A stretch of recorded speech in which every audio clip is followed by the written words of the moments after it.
রাত তখন গভীর, চারপাশ নীরব। হঠাৎ এক মৃদু শব্দে ভেঙে যায় নিস্তব্ধতা। পুরনো সেই বাড়ির এক কোণায় রাখা আয়নাটি যেন নিজের মতো করেই কিছু বলতে চাইছে।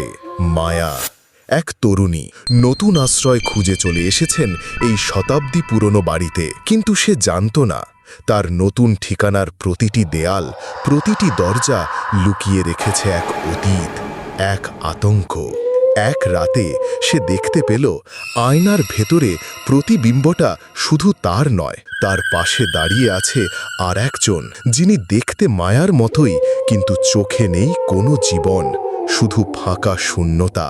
অনুসন্ধানে বেরিয়ে মায়া জানতে পারল এই বাড়ির পূর্বীর বাসিন্দা লীনা বছর 10 আগে নিখোঁজ হয়েছিলেন। কেউ তাকে খুঁজে পায়নি, কারণ সে আটকে ছিল এই অভিশপ্ত আয়নার ভেতরে।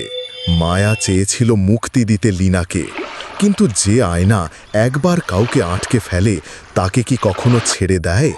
শেষ রাতে এক ভয়ঙ্কর লড়াইয়ে মায়া নিজেই বন্দী হয়ে যায় সেই আয়নার অন্তরালে।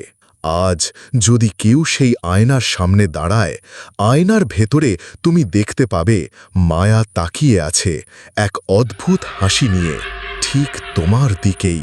গল্পটি যদি ভালো লেগে থাকে তাহলে একটি লাইক দিন, মন্তব্যে জানান কেমন লেগেছে, আর এমন আরও রহস্যময় গল্প পেতে আমাদের চ্যানেল সাবস্ক্রাইব করতে ভুলবেন না। নতুন রহস্য নিয়ে খুব শীঘ্রই আসছি, অপেক্ষা করুন।